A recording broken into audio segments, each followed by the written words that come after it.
he'll spark ideas in me. And, a song, it's not just like there's something that Jim is playing and then he'll bring to me and I write my part and we're done. Ideas are still coming. The song still takes a shape that would not have been foreseen. It's not just like adding a second part. Oh, it ends up being a completely different thing than I'd be able to come up with by myself.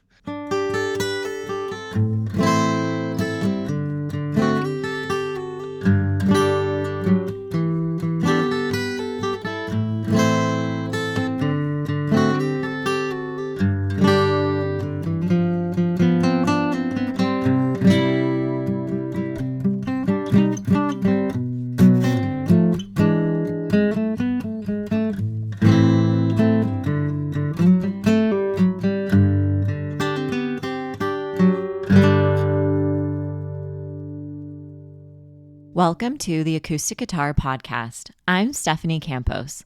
Our usual host, Nick Grizzle, is out of the office, so I'm filling in to introduce this episode. A few weeks ago, Nick sat down with guitarist Nathan Salsburg and James Elkington to discuss collaboration, instrumental composition, unusual guitar fragrances, and their new album, All Gist.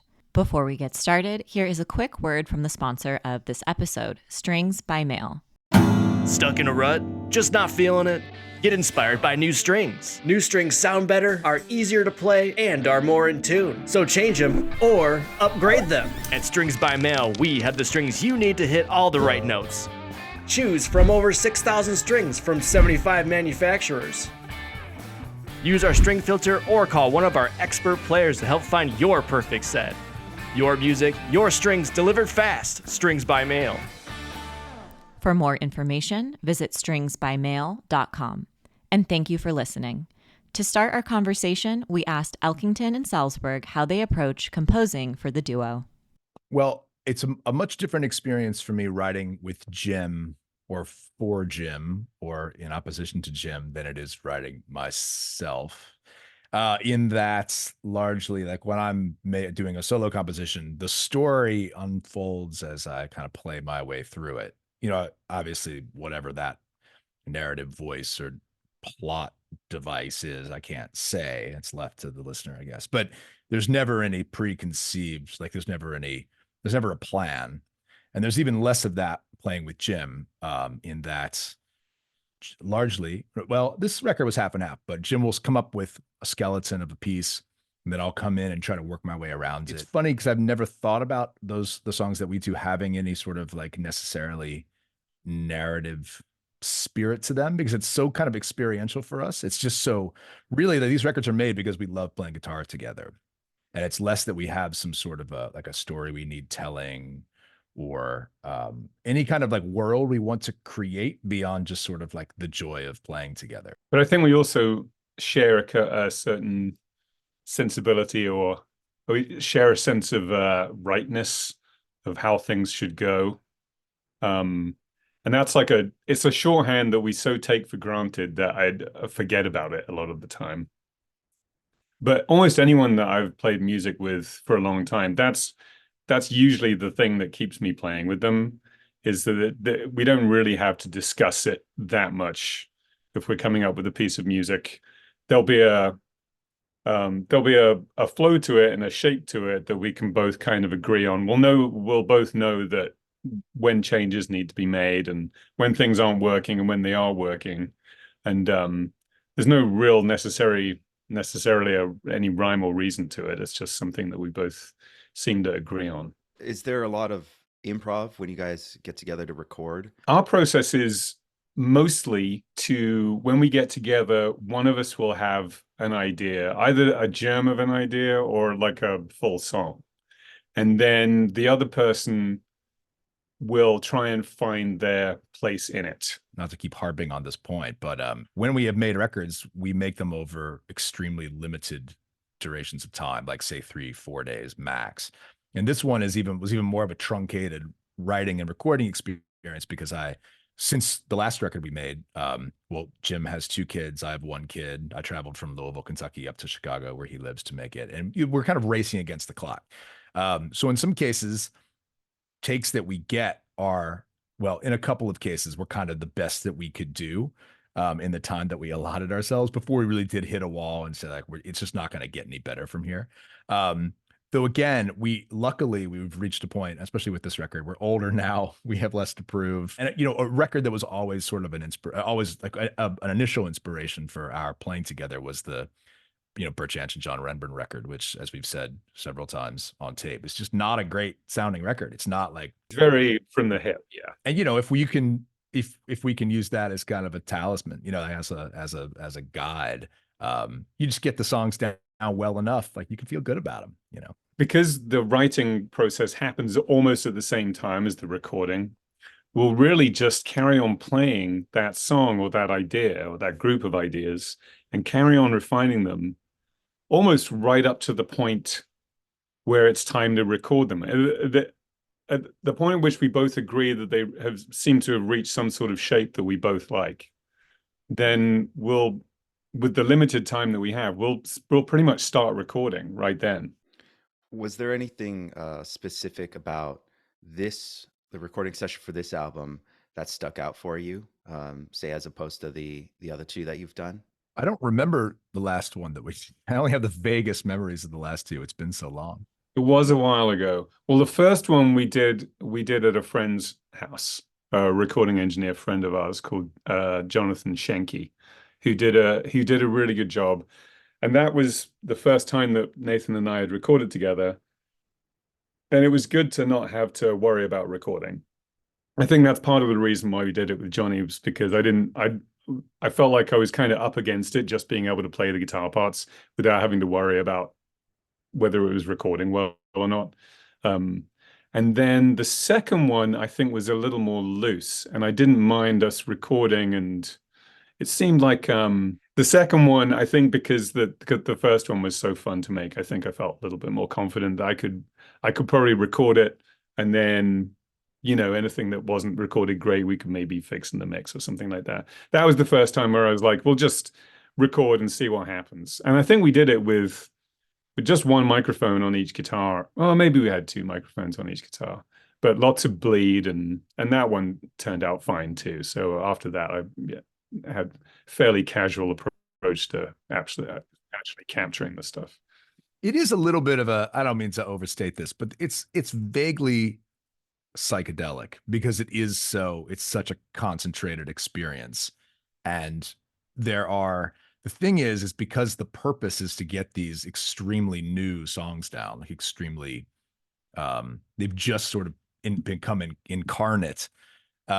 You get them down, and then an hour later you're like, what did we do before this one? Like, what does that song even sound like? Like, it's just, they're gone until you go back and listen to them, and then they start to sort of, you know, cement themselves in your brain or whatever. But it really is, it's a very intense, I guess, sort of transcendent musical experience I've had in that sense. Like, just that it's so concentrated. It is really intense if you consider like the amount of levels of undo that you go through just writing the piece and then having to try and perform it while it's kind of fresh in your mind, and then hope that you play it well. There's a song on there which is it's like a medley of French folk tunes, Breton folk tunes, that was, for whatever reason, just very technically difficult for me to play. But then you're put in that position of like, not only do you want to get through it for yourself, you want to get through it for the other person too, because if you can't play it, then they have to keep playing it too, and they might be barely hanging on themselves.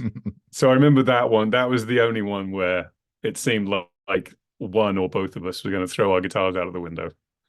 I'm not crazy about that tune because I can hear the panic in my fingers. Do you listen to your own music often? No, only to be reminded of how it goes. Nathan and I we're planning on playing some shows in June, and because of the process that Nathan was just telling you about, it's sort of, I know that we can get back there. This record came together because we were invited by, can I use the name of this publication on this podcast? The Fretboard Journal. Can I say that? Do you have to bleep it out? We did a Fretboard Journal, like a workshop at their summit, which they did in Chicago a couple of years ago. And that was, and they invited us to do it, and we're going to pay us. And we were like, oh, we could come up and learn a couple of the older tunes. And maybe we've been saying for years we wanted to make another record. This could be an opportunity. So we relearned a couple of songs from the last record we did, and then just leaned into coming up with some new stuff. And for me, certainly like the biggest lesson learned over the intervening years for me was that like, do not bring things in a bunch of alternate tunings. Don't do it, because you have to first you have to write those tunings down and keep them somewhere where you'll be able to find them later. And also it's such a pain, obviously, if we ever were to perform these, as of course we all know, to have to jump from tuning to tuning to tuning over the course of a set. So for me, with the exception of one alternate tuning, I'm just playing in drop Ds on everything. So it is going to be easier when it comes time to, cram and relearn these for me. So that's, you said on this album, pretty much everything you're doing is drop D. Drop Ds, yeah, both these are in D. There's a couple ones that are in DAD, EAD for me. But yeah, otherwise it's all drop Ds. I'd never really gotten into alternative tunings that much. When we started, I was pretty much playing in standard or drop D. It seemed also as a sort of a compositional tool. That's kind of where I feel most comfortable, is in standard. But this changed in about 2015, 2016. I started playing in DADCAD and I made a couple of albums of songs, which are pretty much all in DADCAD. And I feel really comfortable with that as a tuning now. So when we started playing together, I was more in DADCAD than I was in standard. I think maybe the Nana Cherry song, I went back to standard or something for that. But yeah, but the majority of, so I'll have to be going between standard and DADCAD when we actually play live. God help us. I know. I want to go back to that Rule Britannia tune. Where did those songs come from? You said it was a medley. How many tunes are in that one song that you guys put together? Just 2. So I don't know if it's a medley. Doesn't a medley have to be 3 or more?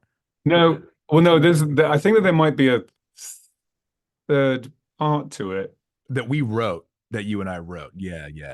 Yeah, that's right. I think we sort of wrote some sort of bridge. Yeah, one came from, oh Lord. I have all of these LPs of like 70s Breton folk revival groups, and they all absolutely blend together, the titles. I think this is like Perlin Folk or something it's called, where they had a tune that I sent Jim, and I was like, I'd love to do this. It's unidentified. It's just called like Dance or something.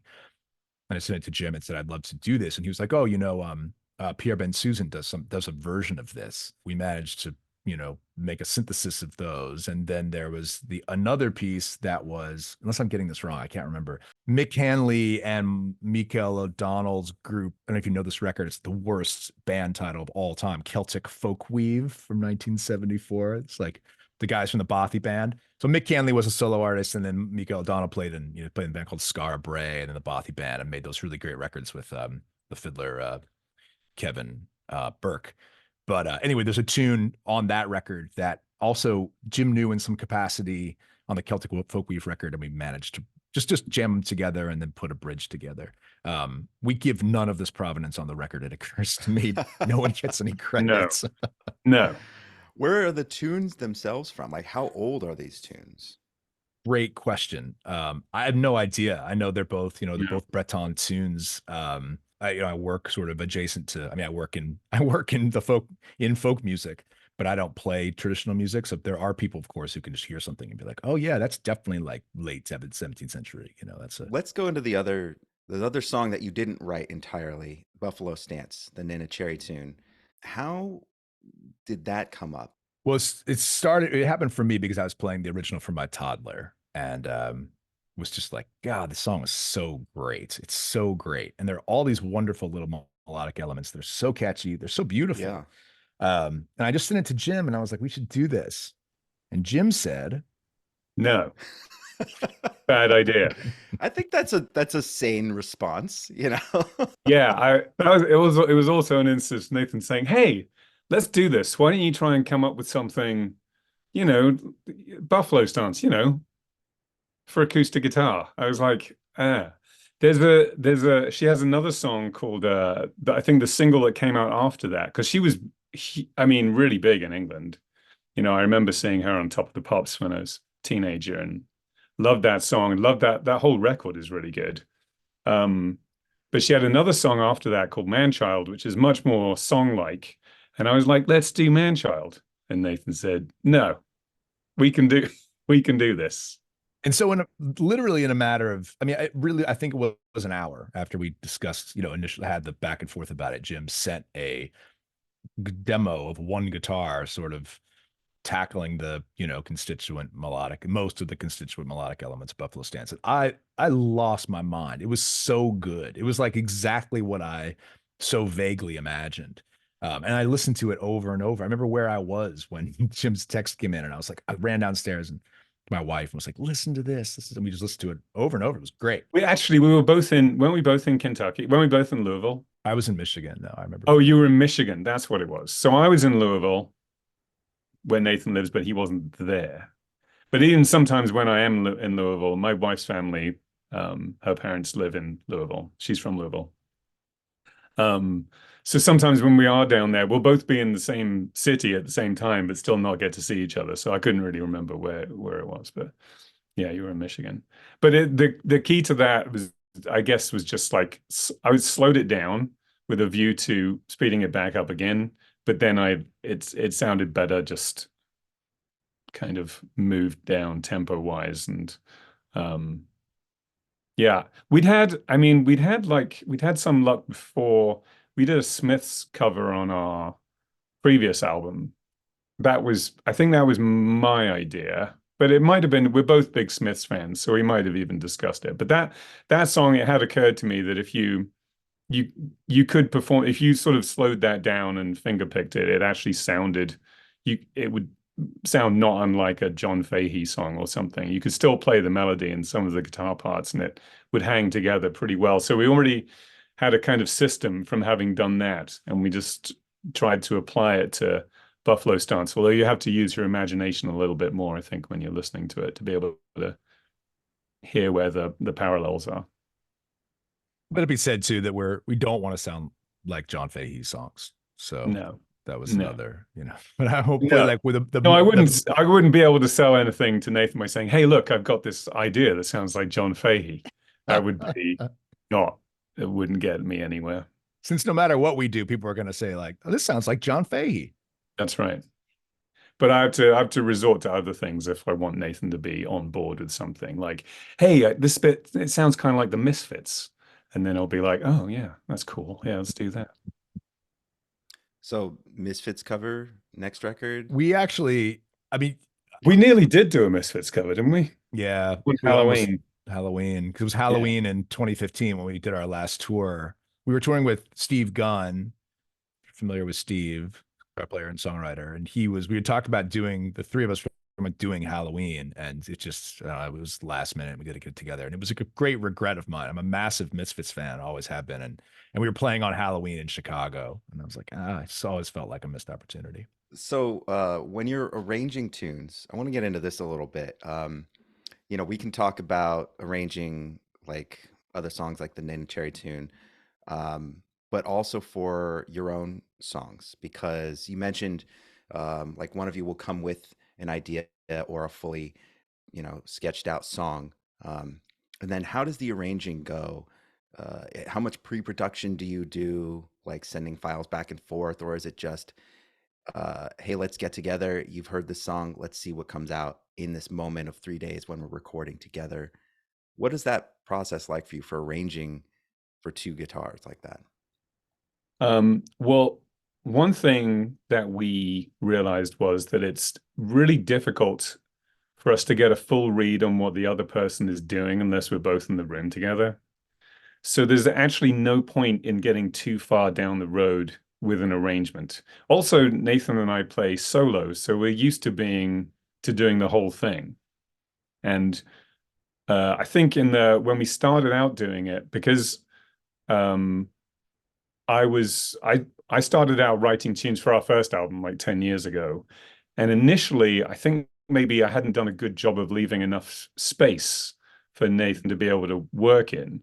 I'd actually like get a song to a point where it was presentable almost as a solo piece. And then it doesn't really leave very, very much space to work in. So we've gotten better at coming up with an idea and only getting so far with it, leaving the door open to anything changing. Or there's even some things I remember writing some stuff where I'd be playing a melody and there would be like a harmony to it or whatever, and just simplifying my guitar part just to single note stuff so that Nathan has room to move around in. And he does that with me too, with his ideas. I will occasionally be like, can you not play so much there so that I can do this? Or stop playing that low note there. I'm going to play that one, you know. Which does require a little bit of just rethinking one's approach, because again, I don't get to play with any other. I play with my wife, who's a guitar player, but she's a fairly minimal guitar player. And it is such a really fun experience in, not minimalism, but in reducing one's, I was going to say footprint, reducing one's fingerprint, you might say. Just playing less, because it does sound better. You don't want to hear two guitars like going, Yeah, that's another concern, is that it's already pretty noodly, but there's the potential for it to become kind of unlistenable, really, like no fun for anyone. And we're trying to write songs, really, is what we're trying to do. We just we happen to have the same voice, which is acoustic guitar. So trying to make those work together it's really great, actually. I mean, we haven't played that many shows. We only played about a week of shows, and that was a long time ago now, but it's really fantastic to be playing with someone who can shoulder the burden. I can actually like stop playing if I need to, and know that Nathan will be able to carry on. That's huge, because I'm used to playing on my own. He's used to playing on his own too. So, I mean, you mentioned at first Jim, you would write almost fully formed songs, and you had to dial it back. Knowing that both of you have that ability to write a song that is fully formed for one guitar, playing devil's advocate a little bit here, why write what may seem like an incomplete song just to record a duo? What is the fun of that, Oh, it ends up being a completely different thing than I'd be able to come up with by myself. It's like the process that we have is so fun to work with, and it's if I could generate that, if I felt like I could generate that on my own, I would. But no, this is something that, like, really, we've found that the more space we leave in the ideas, and the more the other person can get to grips with it, and actually the music is better and it gets done quicker. It's like you just have to really like leave that space. We both still do things on our own, and they sound very different. We have like we were surprised, actually. We hadn't played together for so long, but when we played together for the aforementioned performance, we were surprised how quickly we got back into it. We have developed a little bit of a language and a way of working for ourselves, and it's a way of working that I don't do that with anyone else. I don't have that with anyone else. So Nathan, for you in the songwriting process, would you say you kind of have a similar thought in that, it's just the songs end up better? Or is there any kind of twist in there that you wanted to add to that? I will say that when I've gotten better at this over the years, but I think that I've been guilty in the past. Guilty. I think maybe I've changed my mind about the best way to be a composer. And in years past, I've written a lot of pieces that I think just kind of kitchen sink approaches. I just couldn't stop coming up with ideas. And so I just felt like, while I'm here, like, I can add this and I can add this and I can add this. And songs just tended to they just got, I don't know about busy, but there will be a lot of parts. I happen to be working on a piece right now that's like one piece that's like 28 parts. I mean, it's ridiculous, but it's hopefully it'll work. We'll see. But when it comes to writing with Jim, what's really rewarding is that I don't feel like I need to come up with everything. I can come up with two parts I love playing, bring them to Jim, and not only will he devise some really interesting, counter voicings or whatever else to flesh out the sort of minimal thing that I brought, but he'll spark ideas in me. And, a song, it's not just like there's something that Jim is playing and then he'll bring to me and I write my part and we're done. Ideas are still coming. The song still takes a shape that would not have been foreseen. It's not just like adding a second part. And I really like that, because for me, it does mean it's just less of a burden. It's less of a compositional burden. I don't feel like I have to just all the ideas doesn't have to be finished before I get there. That's just, I want to change gears a little bit and get into gear. What guitars are you guys playing on this record? When we started, I had like a sort of entry-level Martin. It had a D prefix. Then, oh no, it had a 1 suffix. That was it. It was like a 0001 or an OM1 or something like that. And that was a nice acoustic guitar for me at the time. I was quite pleased with that, and it recorded okay. But the first really nice acoustic guitar that I got was the Santa Cruz OM that I have. And that's the guitar that is on this record, which I'll come back to. That's why that guitar is mostly on this record. But when I play on my own, I have an old J50 that I really love. And the thing that I love about it the most is it doesn't care what I want to do. It plays the way it plays, and it's like it fights back a lot. And it's kind of a beast. And I just always like how it makes me play. So that's like my more favorite guitar. I also have a Waterloo that I really like. But when we played together, it turns out that there's too much of a mismatch between Nathan has 2 nice guitars that sound fairly similar. And if I play my J50 or my Waterloo, it sounds like I'm playing like a completely different instrument from him in a not great way. It sounds lesser somehow. It's almost like the J50 like completely needs to be in its own space to work. But when it's put up against Nathan's guitar, it didn't sound that great. So I ended up going back to the OM, which is what's on the second record, and played that pretty much the whole time. It's worth saying that the OM has a handle. Sorry, it doesn't make sense. It has a moniker. It has a name. Oh, it does have a name. And its name is Stinky because it was bought in Louisville. A guy, actually Jim's mother-in-law, went and picked it up and brought it to my house to bring to him, I think was what went. And the guy had. This is what happened. I bought it on eBay. It was the most expensive guitar I'd ever bought. And I bought it on eBay.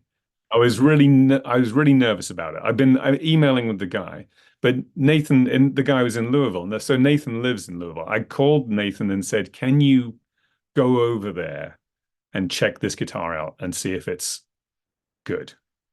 So he's like, "Fine." I didn't go over. Remember, didn't it happen that your mother-in-law brought it to my house to play? Somehow she got involved. No. You went to the house. No, I didn't. You did. And then you sat and you called me and you said, no, you did. You said, "This is good." And then I hit the buy it button. And then you sat there and waited for it to work on it, to come up on his phone. No recollection of this. Zero recollection. Okay. So that was part 1. And then I think you took it home. Dude, acoustic guitar fans love this stuff. They were like, "Tell us more about Stinky, Jim. This is gold. This is acoustic guitar gold." You took it home, and then my mother-in-law picked it up from you. And a friend of hers was meeting her daughter in Indianapolis the following day. So she drove to Indianapolis because her daughter was from Chicago.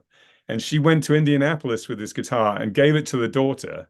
And the daughter drove to my house and handed me this guitar within 24 hours of me buying it. It was in my hand, and it had changed hands 4 times. But it did not lose any of the fragrance that this man had worn. So we need to get into that. Where did the Stinky name come from? Right. So let's go back to that. He was heavily cologned. So are we talking like a Tom Ford or like a Brute for Men? Like what level of cologne? It was kind of brute-esque, wasn't it? It was brutey. Here's what I think happened. You know how we all put on cologne? We splash it on, plays Heart of Gold, and then he's hitting the club. Anyway, I think that the process from going like this. Oh, you can't. No, people don't know what you're doing. It's a podcast. Yeah, so you're putting on aftershave, okay. right? I'm Yeah. slapping it on. I'm slapping the aftershave on. And then I'm gripping the Santa Cruz manfully and imbuing it with this. I think it must have drunk, the wood must have drunk some of the aftershave or whatever. And I would let it gas off for like 10 days at a time and think it was fine. And then I'd put it in the case for like a day. And when I'd open the case, I'd be back in the club. It still stinks. I mean, it's gotten better, but it does still have a. I don't think I can smell it anymore. I think maybe it's just part of me now. Did you smell it when you were here? Oh yeah, I know. I smelled it when we were there last time. Yeah. And how long ago was this? Long enough for me to completely forget going to this guy's house. I have zero recollection of this. Probably 12 years ago, 13 years ago. Probably 12 or 13 years ago or something like that. Oh my gosh. It's like when you walk into someone else's house and you can smell their house and they don't know because they're in it all the time. Right. That's what this guitar feels like to me. Yes. Nathan comes here and he can smell my guitar. And he doesn't like it. Funny, actually, I'm pivoting to me now. I play a Bourgeois JOM, like their jumbo OM. That Jim and I drove all over Chicagoland like 13 or 14 years ago looking for, not realizing this was a guitar, but it was time for me to upgrade from like a, just an entry level, decent, $800 or something, entry level Guild Dreadnought my dad bought me from my high school graduation. And we found this Bourgeois. It was set up for like a heavy duty flat picker. Like the action was intense. The belly was kind of gnarly. It's currently just been finished being worked on for like the fourth time in 4 years. It's not a super happy guitar, but it is like, I love it. It feels so great. I've gotten it where I want it. It sounds fantastic. It records fantastic. It's really versatile. That guitar I bought a Karura flight case for some years ago. It's like a Thai company. Some guy I knew was like their American agent, gave me a deal. And they use, I guess in Thailand, like the most intense hide glue you can imagine. And like that guitar for 14 years has just stunk like basically a taxidermied animal. I mean, the hide glue is so intense and it's let up not at all. So we both have our particularly noisome instruments. They're marked with their. I can't smell that obviously because I'm in a fog of brute the whole time, so I don't know what he's talking about, but I'm sure it's awful. So is that the guitar, the hide glue scented treasure? Is that what's on this album? Yeah. No, it's not. Yeah, no, it is. It is. I thought it was in the shop. I thought you played the Bourgeois. So Nathan also has a Bourgeois OM, right? Wait, maybe you're right. Was it in the shop then? Because it had a bridge that people kept like not fixing. I mean, basically that guitar is like exploded about 5 times now. So it seems more likely to me that you brought the backup. Which also records great. Yeah, the OM, I can't even remember now. That's funny you mentioned that. That's the end of part 1. The conversation continues on Patreon. Visit patreon.com/acousticguitarplus to get access.